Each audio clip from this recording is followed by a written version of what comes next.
Hey guys, it's another MC Slot diecast review, and this is the first one of the 12 models that we've got to review.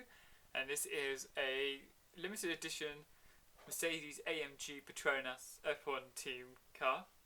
It's the W03 as well, which is the 2012 Challenger for Mercedes. And this is, like I said, it was a limited edition, and it's Michael Schumacher's third place European Grand Prix at Valencia, and this was his last podium in his career. And it's dated 22nd 06 2012. So obviously, Michael Schumacher managed to score his final podium at Valencia, which is the street circuit, and it's one of my favourite tracks actually. I quite like it as a track, but many people thought it was quite a boring circuit, and obviously it's been removed from the calendar, but I thought it was quite a good track personally because Force Indias did quite well there as well, so that's why I quite like it. But at the end of the day, it's not on the calendar anymore, and that's that. It's a very, very nice car, this one as well. It's different to most of the other diecast cars they've done because you've got Michael Schumacher fist pumping in the air, which is pretty cool. It's just a little extra touch, you know. Obviously, heat in the moment sort of thing. He's going to be happy that he scored his podium. And it's obviously trying to recreate that moment as well. It's not the only car that we've got that's a bit like that. We've also got another car that Lewis Hamilton's won to do a review of, where they've Minichamps have decided to do sort of a different type of car where they've got the driver reacting in some sort of way. So it's number 7, which means that they finished 4th in the constructors the year before.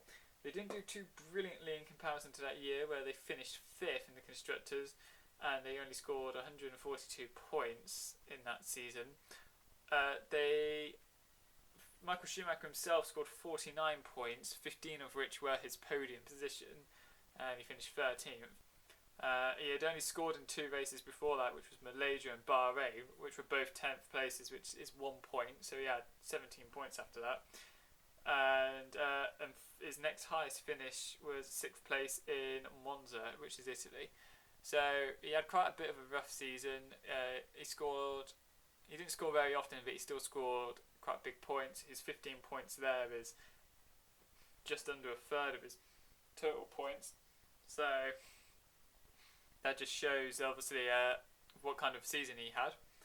He did get beaten by some of the Saubers as well. I believe he got beaten by Kamui Kobayashi, and he may have even been beaten by Sergio Perez. But he definitely was behind him, and I think he was also behind Hulkenberg when he was at Force India as well.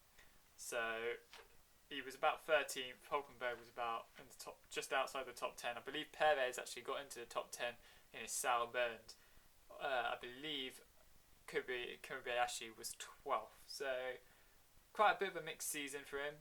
It was his final season, but he got the podium, which is also quite good for him, I suppose. This car, product code for it is 4101 20207, so quite a long product code. All the Minichamp ones are pretty long, and it is limited edition to 1008 pieces. I don't understand why Minichamps do that with, they could just do 1000 cars, but they like to do odd numbers where they, 1008. That's just how they do it. Most companies that I know, when they do limited editions, they do a rounded number, like 2500, 5000, 750, stuff like that. But that's how Minichamps do it, and I'm not there to question them. That those extra 8 means that 1008 people can have it. The car, the actual specifications of the car itself is 54 parts with 117 decorations, 34 mass sprays, 11 tampo prints, 53 decals, 19 free sprays, and it's quite interesting because it actually says 0 chromed parts. So there's no chrome parts on this car. But I really like this car actually. One thing I really liked about the Mercedes was the nice blue on the side as well as on the wheels as well. And I thought it was quite an interesting paint scheme and effect that they had, where it sort of fades out into the grey. And I think the car is quite nice. I have to admit, it's a bit of a boring colour scheme in comparison to some of the other teams that there are, but they've kept it that way, and I suppose that's how the car turned out. Obviously, I think the blue has something to do with Petronas. Is it blue? I think it's blue. It's definitely sort of a teal, bluey green colour. But if you think it's green, obviously, give a comment and say what you think. But the thing about the car is, it's got a very... I do quite like the drop nose on the car as well. Many people have hated these drop noses. You'll see as it comes round. Many people thought they were disgusting and horrible things, but I quite liked them personally myself. So overall, I think it's a very nice car. I quite like it.